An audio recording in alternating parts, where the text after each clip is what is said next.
once I had my first couple of deals close, that was the buy-in moment where it was like, wow, I'm never going back. This is the coolest thing ever. So what's the first thing I should do? First and foremost, we got to get sharp. And so it's all about creating a strong foundation. When you say pipeline, what's your definition? The way that I think about it, the who, the what, the when, and the why. Those are the 4 W's. We've got to have clarity on at least 3 of those 4 points at the top of funnel to say, okay, this is an opportunity. So pipeline is there, but the revenue is not, then there's a misalignment somewhere in the funnel. Picking one channel and dominating it, and then automating everything that doesn't build relationships. So let AI handle the grunt work. Do this, and you're on your way to building a $1 million pipeline.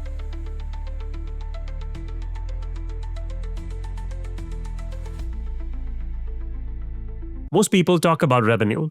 Very few people talk about pipeline, the machine that actually drives it. Today, we are sitting with Nilan Chaudhuri, a seasoned revenue leader who spent the last decade building and scaling high-performing sales development teams, from scrappy startups to late-stage unicorns. He's led SDR orgs through hypergrowth, generating hundreds of millions of dollars in pipeline, and he's known for creating GTM systems that actually align sales, marketing, and RevOps instead of letting them fight in silos. In today's episode, we are going deep on only one question. How do you build a $1 million pipeline step by step, even if you're starting from zero? We will unpack how to design your pipeline math, what metrics actually matter, how to use AI to identify real buying signals, and why most people don't have a lead problem, they have a data and a system problem. Expect zero fluff, a lot of math, and some uncomfortable truths about why your pipeline probably sucks. And by the end of this episode, we'll drop a free step-by-step playbook so you can build your own $1 million pipeline right after you listen. This is AI GTM WTF. I'm Rahul, and this is the episode every founder, SDR leader, and GTM operator needs to bookmark. All right, Milan, let's quickly get started. Thank you so much for being here. For everybody, here is the truth today. Everyone is talking about $1 million ARR, but nobody's really talking about how to actually build a $1 million pipeline from scratch. Today, we are fixing that with Nilan. Today, we are fixing that with Nilan. Nilan has built GTM systems that do not just generate leads, they manufacture intent. He's seen the ground from founder-led outbound to AI-assisted workflows. So today's question is simple. How do you go from zero to $1 million pipeline and as soon as possible, step by step, without any spray and pray?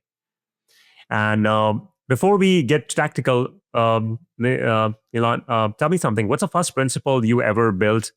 What's the first pipeline you ever built that made you go, damn, this works? This was back in 2016. It's when I got my first gig as a BDR. I was at a early stage company at the time called Glassdoor out of Mill Valley, California. And I had some friends that were, encouraging me to join, at least throw my hat in the ring when it came to interviews, went through the process, landed the job. Was a little skeptical at first. I'd never really done inside tech sales before. I came from a background of more kind of like the consulting, specifically like more on the retail side of things. I was working at, Apple stores and things like that, hands-on with the devices as I was going through school. And it was definitely an aha moment, I would say, when I started booking my first few meetings and was learning how to qualify on the fly as I was doing, especially cold outbound. And fundamentally just aligning with our ICP, our buyers, and the challenges that were going on in their world was really a crutch that I leaned in on to be able to really see the value in how our conversations on the phones converted to pipeline and then ultimately revenue for the business. Once I had my first couple of deals close, that was the buy-in moment where it was like, wow, I'm never going back. This is the coolest thing ever.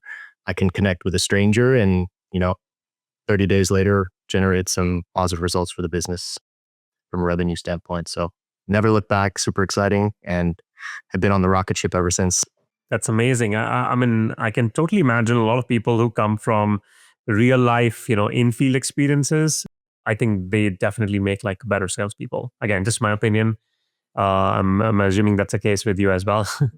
Yeah. I mean, once you've had your fair share of rejection face to face, then you start to build that confidence and flex that muscle and realize that, hey, it's just a conversation. If it doesn't pan out now, it's not because of, don't take it personally. It's most likely timing doesn't align. So let's figure out how to re-engage when budgets align and priorities align and it's the right time to connect.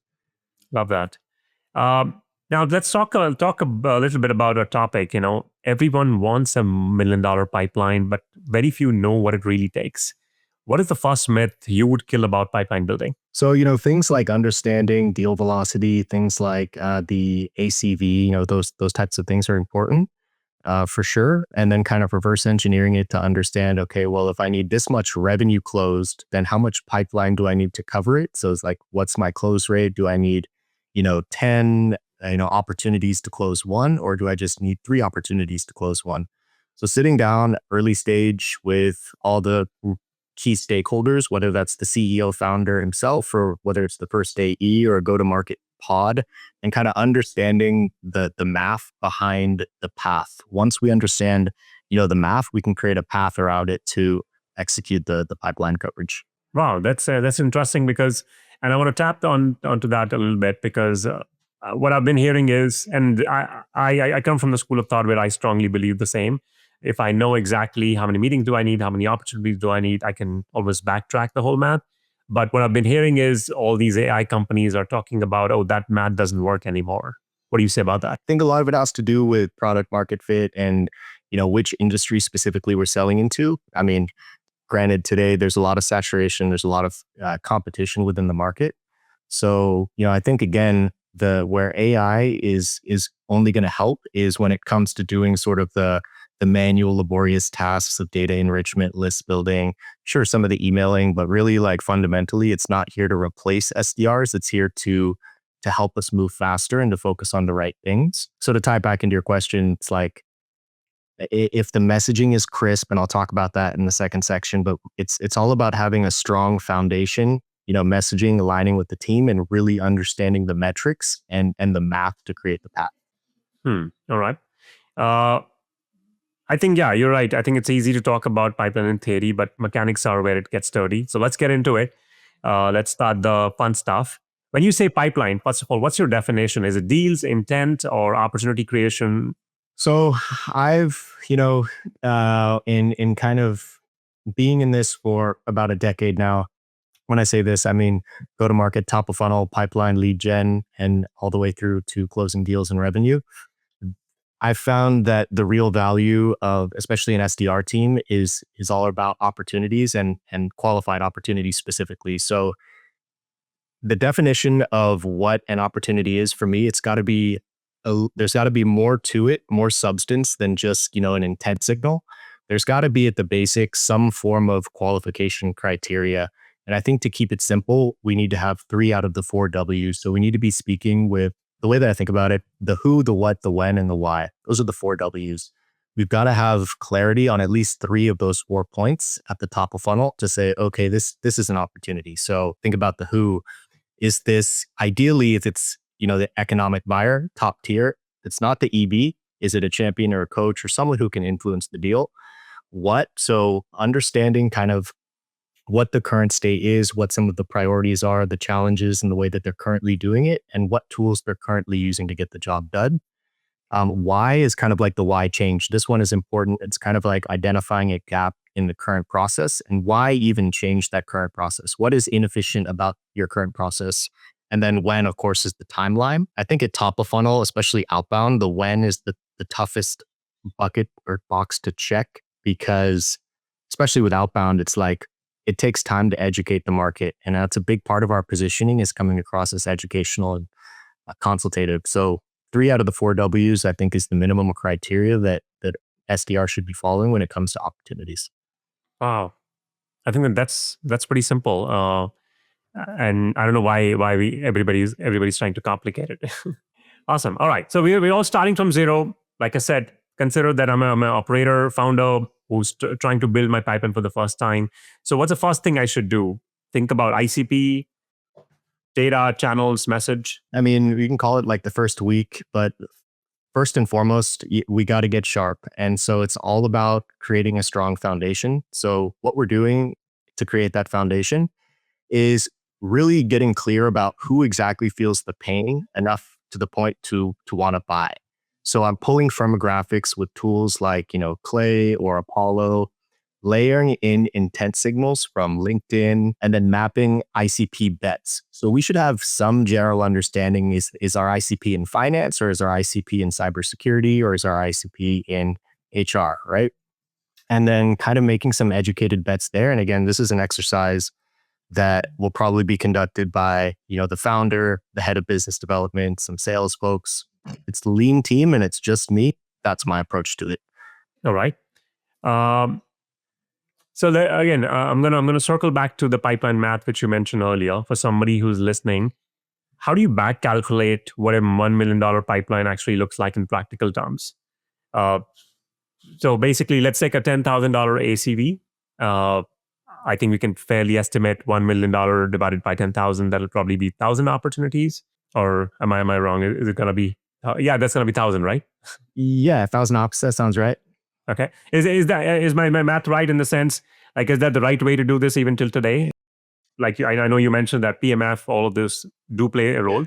But let's say I am, okay, let's take an example for the entire remainder of the conversation. I am somebody who did not have a PMF. So I think it's about not kind of boxing yourself in an area where you're just assuming that, because you have to have data that is supporting that your ACV is 10K. Like there's plenty of times where, a founder will think our ACV is 10K, but if you have the right sales team in place, they're going to say, actually I can turn this into, a 30K sale or a 40K sale.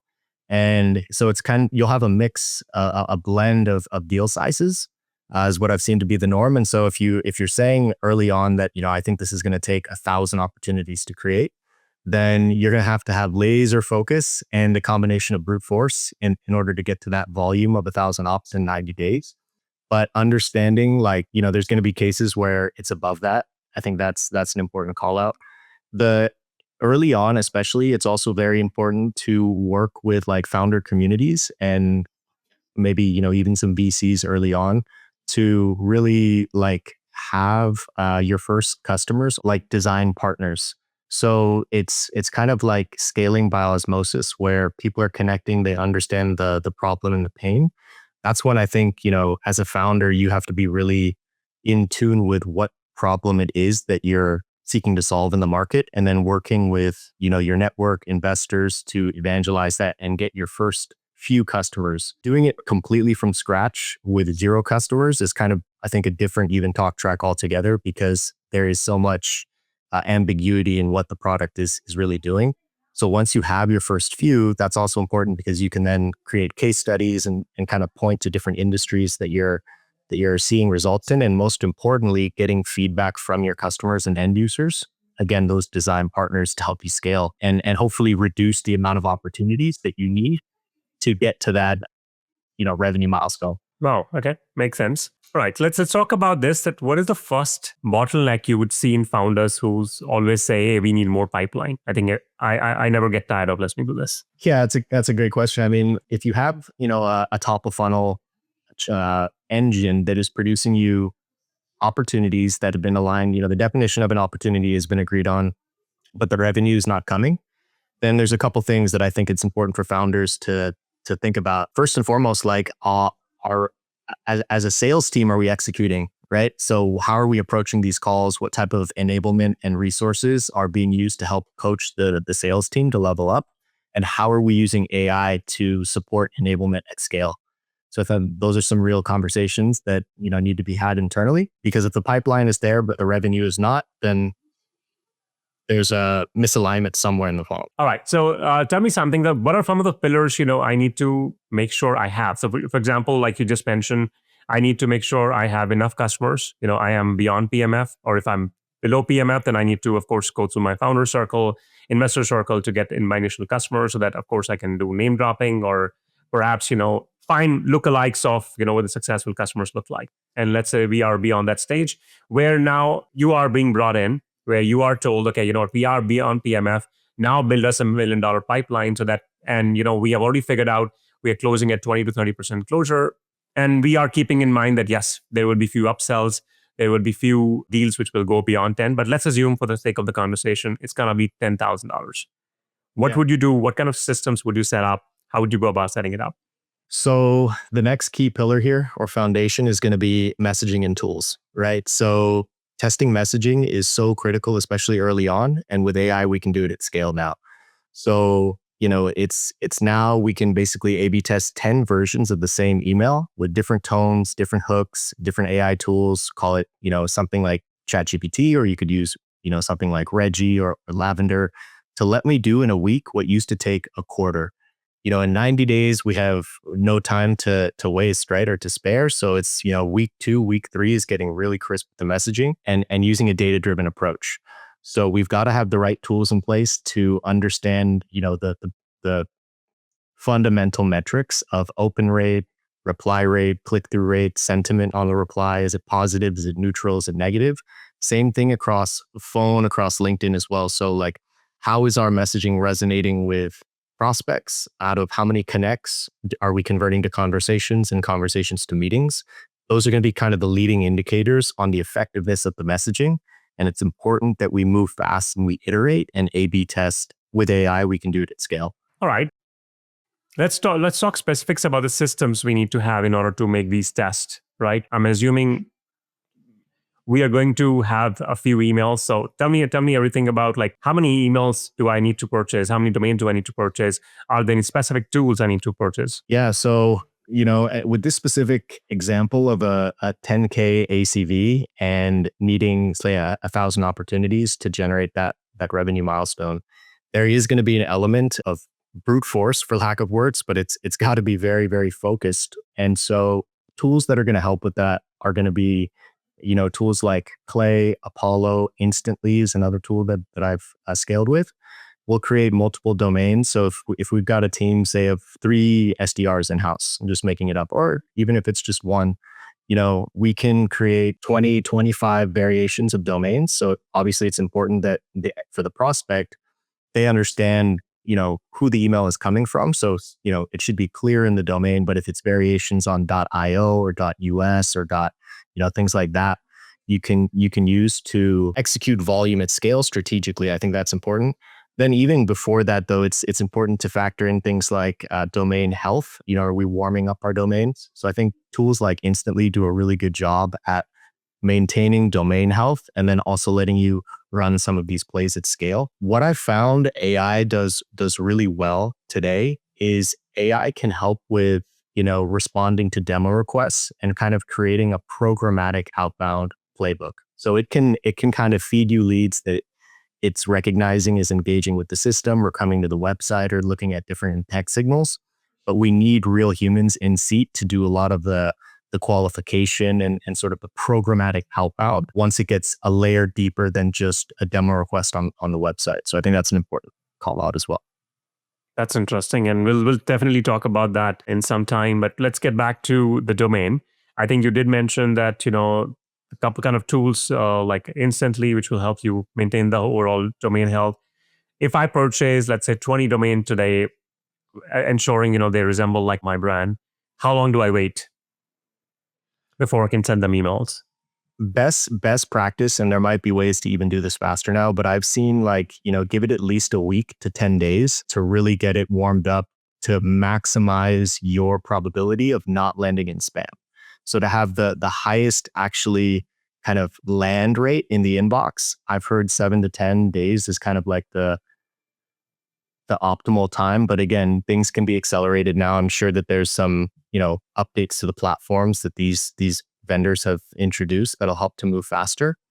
But that's actually a really good point. Even tying into that first couple of conversations that you have around ICP, at that time, if you know that this is going to be the strategy, you start warming up your domains as soon as you can. So the earlier, the better. By the time you've figured out your ICP and the strategy, then you can really get tight around, here's our execution plan. Domains are ready to go. Let's start A/B testing and kind of move to the next phase of the development. Amazing. I'm going to ask you one final question on that. While my domains are being warmed up, how do I still make sure that I can maximize and not lose on that time? That's a great question. So, throttling and things like that are always going to help.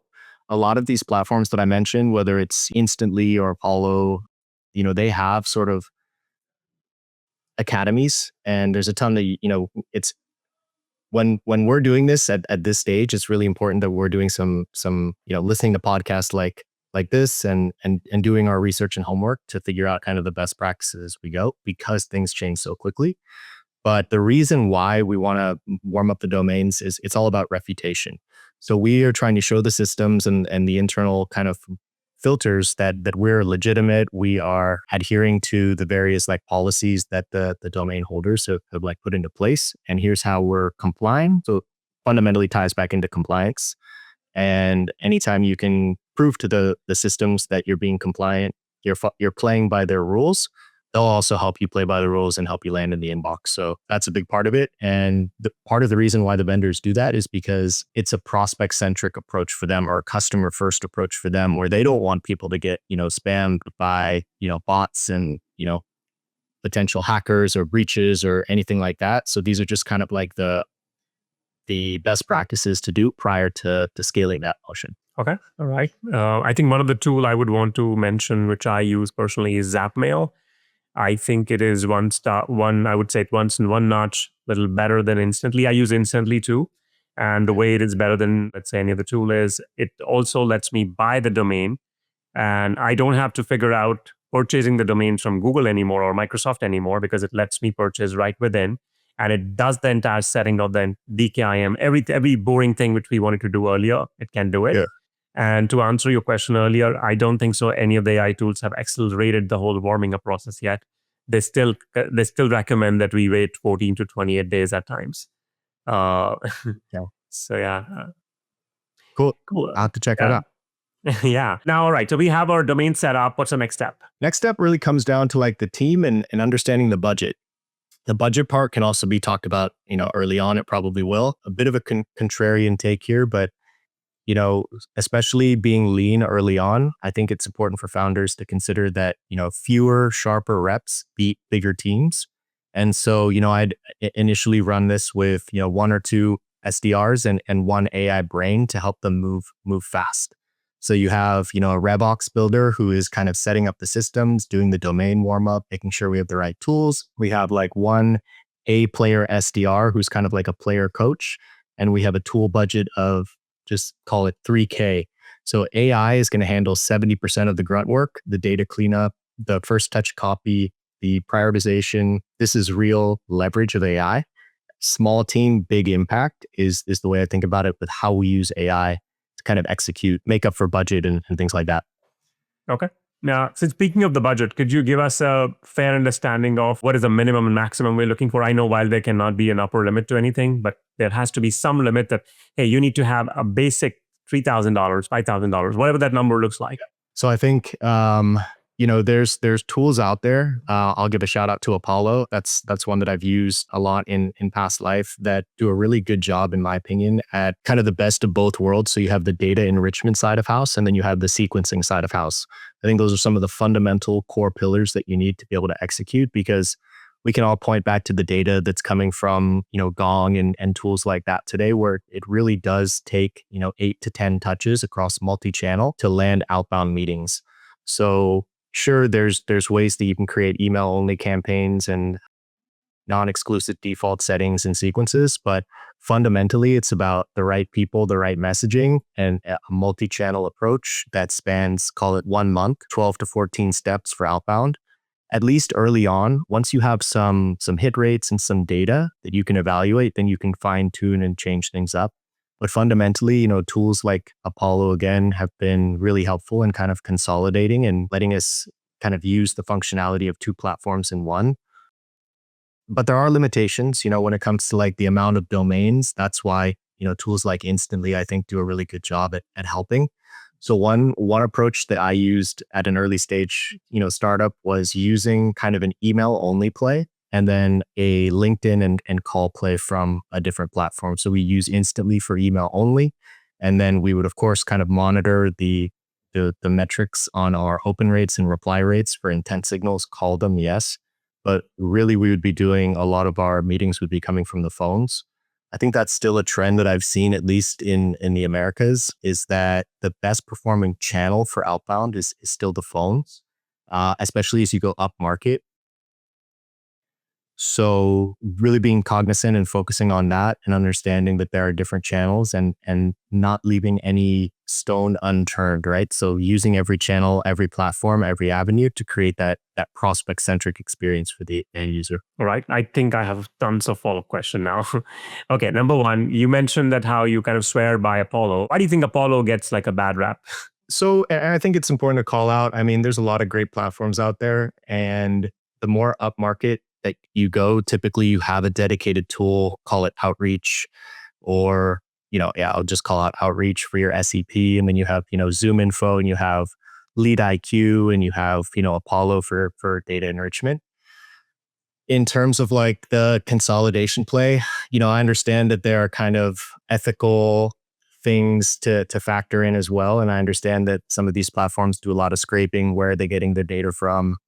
Are they pulling from LinkedIn? Are they integrated with other CRMs? Things like that. That we can all find research online where the data is coming from. But I think that it's really about being budget friendly, especially for founders in the beginning. It's like we got to operate lean.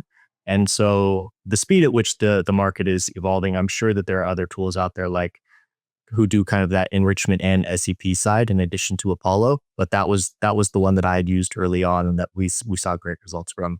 I think another call out on that point is also just around the ease of integration, because ideally you're also going to be using some sort of CRM, because at the top of funnel level, yes, we can just kind of live out of our SEPs. But when you're managing up and you're taking these numbers and these opportunities in the pipeline and the reply rates, and you need to report back to a CRO or a CEO or CFO, they want to see the data in a single source of truth platform like Salesforce or HubSpot, something like that. And so I think these tools, Apollo that I named, does a really good job at integrating with some of those other systems for visibility and upward reporting when managing up. Makes sense. I think data integration is super important and keeping it clean. Quick follow-up question. How do, I mean, while I understand pricing is one concern and we want to remain lean, but that cannot be the only criteria to make a selection of the data platform, because there's also availability of the data, right?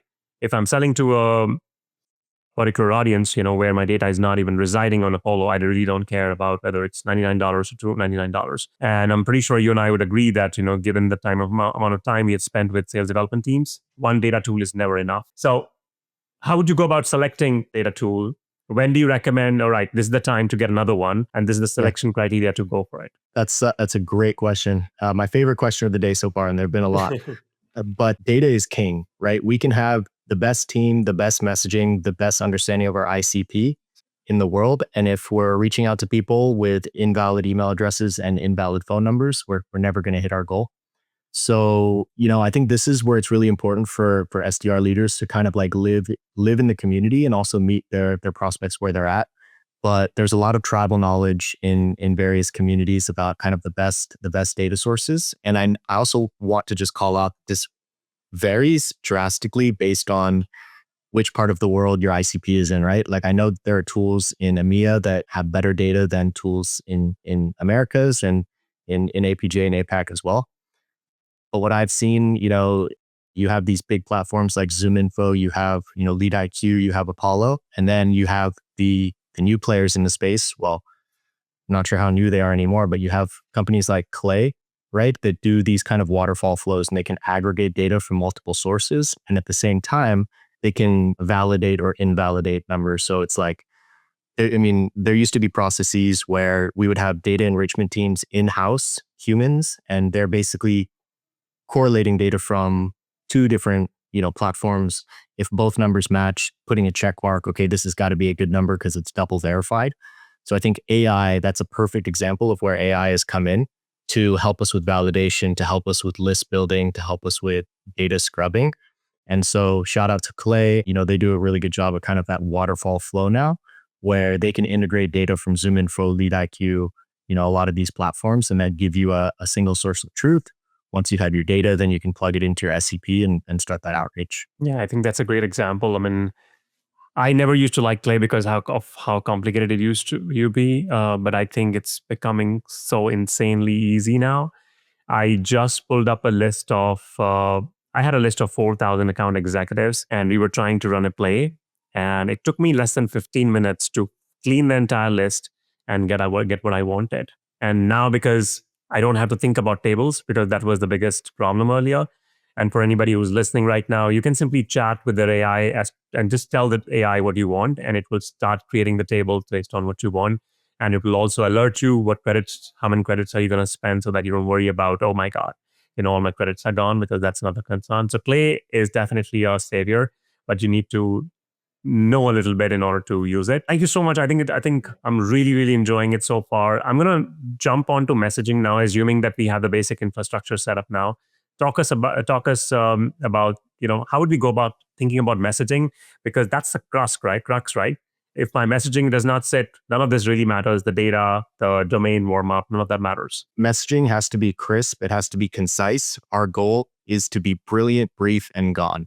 So high level when it comes to messaging, there are frameworks that I like to use. One, I have to give a shout out to one of my mentors, Kevin Dorsey, who I've learned from in various settings. But KD, total legend, he introduced this framework in a class called the KPIC framework. And this is a really good way to approach first touch emails, right? Because we know that a lot of times you'll have a sequence with 4, 5, 6 emails, probably not much longer than that. So that first email, really focus on KPIC. So that's what you know about the prospect, about their company. So we're doing some sort of research to understand relevance. So it's less about personalization, I think, and it's more about relevance. That's the K. The P is the problem or the priority that you're reaching out about. So it might be something like, let's say, I'm just making this up, I'm selling a cybersecurity product and I'm reaching out to engineers, and the real problem that they're facing every day is alert fatigue. So they have a bunch of tools. The tools are siloed, which is causing tons of alerts that the security teams need to then go and triage and fix. So getting really crisp around kind of the problem that you're hearing, that's a central problem that is happening in the industry, is really important. And if you can even correlate the impact of that problem at board level. So this is resulting in downtime, it's resulting in, brand and reputation, things like that. And then a very brief call to action. Try to make it educational. Is this something you'd be open to taking a look at? Worth exploring more. Really kind of like tying things back to that framework again. So the KPIC framework is really helpful. And then as the sequence, as your messaging kind of goes down funnel and you're on your second, third, fourth touch, you can change it up a bit, and I can speak to that as well. But I think fundamentally, it's about a really strong first email that follows that framework. Got it. I know we can, of course, spend a lot of time if you want on going about, hey, how do you write a CTA? Because that has been a problem for me forever earlier, when I would think about, hey, how do I go about writing a CTA? Because we went from asking for a meeting to asking, is this important? Can I send you a case study? Can I send you a video? To, is this important to you? Like you said, can you give us like 5 CTAs which you can swear by, let's say, which you feel are universal, which can really help everybody? Definitely. So I think, with CTAs, this is a perfect example of an area that is important to A/B test. And so just having visibility into what's working. But I always like to position CTAs as, put yourself in the prospect's shoes and think, what is the prospect going to gain from this, right? Like a 30-minute commitment to a meeting is a lot for most prospects, especially when it's outbound. So I like to have them be kind of open-ended, like open to learning more. How does this rank among your current priorities? Sound interesting. Eventually, you can also A/B test things like, would you be open to seeing how we've helped X company in your industry solve this problem? I think if we can really get specific around the industry and how we're helping companies similar to them, again, it's just fundamentally about understanding their pain points. That's key. Now, I want to call something out here, and this is because I think some of the things that I'm saying are like, well, duh, like we've heard that 1,000 times, right? But especially at early stage companies, sometimes, now this is really important to quality control, but I have seen things like meeting maker plays be very, very effective, where what's going to make you stand out if your messaging is somewhat similar to another company's messaging and it's a saturated market. Maybe you do something different where it's like, open to learning more over lunch, right? We'll send you a DoorDash gift card or something like that. We'll buy you lunch, things like that. If the again, this ties back into understanding the math, the metrics, the customer acquisition costs, things like that. Sure. But if it's like, hey, we'll send you, we saw that you went to, UC Berkeley, we have a Lego kit that is a Calbear helmet, happy to send you this in exchange for your time on a meeting to get your feedback on what we're building, things like that. It's important. There's some quick call outs that I've seen really help get meetings.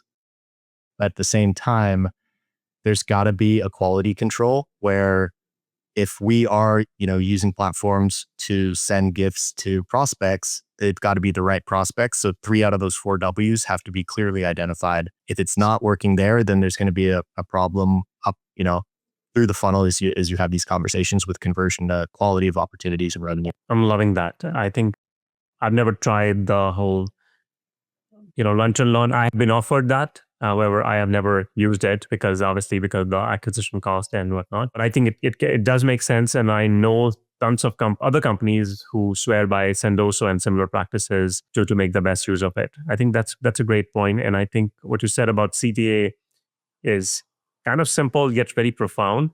Like, how you can first learn what other companies are doing.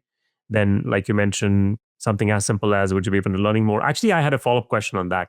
Would you have any data, and feel free to say now, on what works better? Is it going to be an open-ended question or is it going to be close-ended in CTA? Do you think that doesn't really matter? I think that it doesn't really matter as long as as long as the know, the problem, and the impact are very clearly and simply articulated, then the call to action matters less. It's like worth exploring. Yes, that's like a simple yes or no, thumbs up, thumbs down type of thing. Or how does this rank amongst your current priorities, scale of 1 to 10? Then it kind of opens it up. And I think really the important thing with email is just getting engagement, right? It's not even like, yes, of course, getting a meeting set is the best thing, but did we get a reply at all?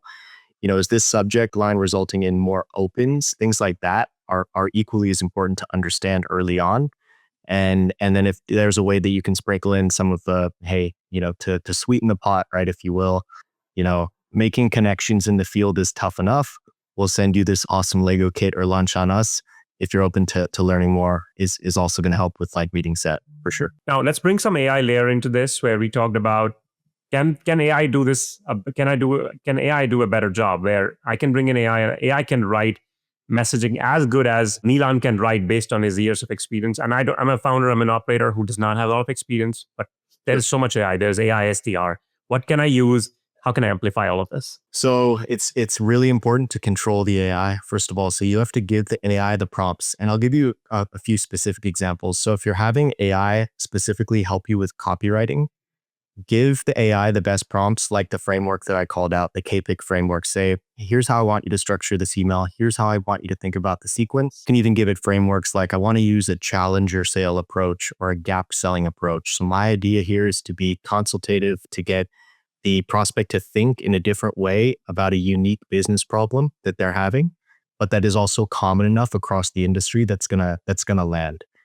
So you start to feed AI these prompts. You can also think about things like the length of the email. Like this should be maximum 75 words. It needs to be brief. It needs to be mobile friendly. Subject line should be no more than, 3 words. Things like that we know have some data to support from studies like, Gong and big systems like that. So I think being very prescriptive with the AI in creating the frameworks is really important. And then once the AI can start generating that, you'll continue to fine tune it. But, there's also tools out there like, no shortage, right, that are doing a really good job at scraping LinkedIn and finding ways to be relevant, looking at intent signals. If you're selling a security product, is the security team scaling? Was there a recent merger and acquisition? Was there a product update or new feature added recently? Kind of like you can, even as simply as ChatGPT, you can program certain prompts to basically look at 10Ks at scale, look at what's going on at the individual and company level. So these intent signals, because again, I'm going to double down on the importance of being relevant. People talk about personalization all the time, and it's really important that it's relevant to what's going on in the business and the prospects world. So it's not as much like, hey, I saw you went to Stanford, I went to Stanford, you guys are playing, Cal Berkeley in 2 weeks, all the best. It's not that. It's like, here's what we saw that's going on in the business. fundamentally addressing why you, why now is really important. So one of my mentors, he taught me about this framework called the Basho framework, and it was started maybe like decades ago at this point. But I think it's this methodology of fundamentally understanding why you and why now. If you can answer that and teach AI to address that in your outreach early on, you're on the right path. Wow. Okay. I think I've heard of Basho ever since my first SDR role, and I'll give a quick confession. I think I'm guilty of making these mistakes 10 years ago when I said, "Hey, I see you like Apple, I like Apple, and let's talk." And I mean, I think at that time, I don't think so. We had a lot of data, we had a lot of knowledge, and we did what we could. But I think given that now we have enough data which supports what works, and I agree with you 100%, go for relevance over personalization and personalization with relevance. I mean, if you can combine both, there's nothing like it. But like you said, relevance always wins. Agreed. Yeah. Another tool just on the topic, because I know you're looking for some actionables here. Lead IQ. Definitely check out Lead IQ. They've done an awesome part of the platform called Scribe, which is basically an AI generated messaging approach where it can use some of these intent signals in LinkedIn, and you can really give it some fine tuning to get you an output or some copy that is effective. Again, then you got to A/B test it and make sure that what you're sending is resonating with the market. Amazing. Yeah, we're going to check that out, and we're going to make sure we add the links to all of them. We're going to tag everybody. Sounds good. All right, cool. All right, so let's assume that all of this is working well, and we are, we have a well-oiled engine running in. Now, how do you scale that engine without losing the quality? You've got the momentum. You know what's working. How do you scale that? How do you measure? Let's answer the first question. Sorry about that. No, it's a great question. So at this point, it's what I like to think of as checkpoints. So you're running it like a sprint almost, and you gotta run these checkpoints where really on a daily, weekly basis. I think it's important to do it at the very least on a weekly basis. Understand some of these metrics across each channel. So as people, as SDRs, right, we're doing 3 primary channels: email, phone, and LinkedIn. That's how we're doing a lot of our communication. And so to understand, on the email side, for example, what is our open rate? What's our reply rate? What's our positive to negative reply rate? Right? Like what's the sentiment of a reply is really important. Click-through rate, how many, of course, like North Star metric is how many meetings did we set? How many emails did it take to get a meeting set is important. Also understanding those metrics across phones. So what is our connect rate? What is our, connect to conversation rate, conversation to meeting set rate? So I really want to give a big shout out here to Altisales, altisales.io. I think they're also going through a rebrand. Caddy is probably the next iteration. So huge shout out to Tito Bort, who's a mentor and friend of mine that I've worked with for years now. But Altisales is a great tool for understanding the metrics and the math behind your outreach so that you can create that path for your reps to continuously improve the quality of the outreach and generate more pipeline revenue for the business. Yeah, and if anybody wants to go deeper, you can listen to my podcast with Tito, where he gave me so many truths. I was like, I should probably restart everything that I know, and he kind of made me feel like I don't know anything, which is great because he kind of gave me so much truth. Like, and we drilled down to a level where I had not even thought about. I think I will second what you just said. All right, let's talk a little about what's the dashboard or pipeline scorecard look like on a weekly basis? What would you track? Yeah, I mean, that's a great question. So on the output side, so I like to think about, metrics from both the input and the output side, right? Input is always going to drive output. And the great thing is that input is always 100% controllable. We might not be able to control the outcome of every email, of every call, of every sequence, but we can always control the input and the quality and the quantity of what we're sending out and who are we sending to. So on the input side, some of those metrics that I just talked about, fundamentally understanding top of funnel, right? So connect rate, open rate, reply rate, conversation rate are really important. On the output side, it's also, of course, important to understand how many meetings are coming from your outreach. So understanding Like, how many accounts does it take you to find X amount of prospects to set X amount of meetings that convert at this rate to opportunities? That's really important fundamental math to know. That's more on the output side. Input side, again, understanding how conversations are converting through a funnel is equally as important. Again, LT Sales is a world-class tool. I don't think there's anything even close to it on the market that helps you to understand those metrics. My understanding is LT sales work primarily with what do you call outreach? Is my understanding correct? That's my understanding right now as well. I know that there are talks about expanding, but right now, yeah, it's can be downloaded through the Outreach.io app store and is in direct integration. What would you recommend as a substitute? Sorry about that. What would you recommend as a substitute for somebody who does not have outreach? So the good news is, and that's a great question, all of these platforms can give you baseline visibility into those metrics. It might not be as granular, but everything from outreach to Apollo to Instantly, they'll give you those metrics, especially on the input side for, prospects added, open rate, connect rate, things like that. Even meetings set. So like how many meetings were set from this amount of outreach. I think 9 out of 10 platforms will give you that visibility. If you want deeper visibility, that's where the market gets a lot. There's not as many players in the space.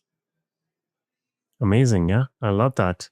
And I think I can definitely second all of what you just said because I'm using all these tools myself instantly. HeyReach, Clay, and I'm trialing every new product. I think there are a few products which I would want to give shout out to.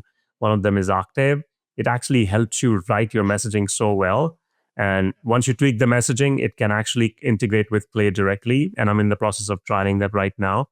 And I'm going to report the results, perhaps most likely by the time we release this podcast, where once I have my messaging set up and I have a list of 1,000 prospects, it can write that custom message for everybody. You can get a different message. I will get a different message, and it will feel like, oh my God, this person kind of reads my mind. And I think it is on the lines of what we just were discussing without going to LinkedIn, without going to somebody's LinkedIn, because Clay is going to pull up that data, I believe. Yeah. Yeah. Very cool. Yeah, it's all about working smarter, right? It's amazing how fast this space is developing too. Like every day there's a new tool that can help make SDRs more efficient, more effective. It's awesome. Yeah. I think this was a fantastic $1 million pipeline blueprint. Start with the clean data, frictionless messaging, systems that are learning, spam, not spamming. And I think you talked a lot about how the messaging will work, how to go thinking about as small as thinking about the CTA, the frameworks. I think this was amazing. Is there anything else which you would have, which you thought you could have added, given if you had more time? It's been a pleasure. Again, thanks for having me on. I think to summarize, the three things that founders and go-to-market teams need to focus on is one, getting laser focused with the ICP in as close to 7 days as you can, picking one channel and dominating it, and then automating everything that doesn't build relationships. So let AI handle the grunt work. Do this, and you're on your way to building a $1 million pipeline. That is amazing. Thank you so much for being here. Thank you very much for having me. Pleasure.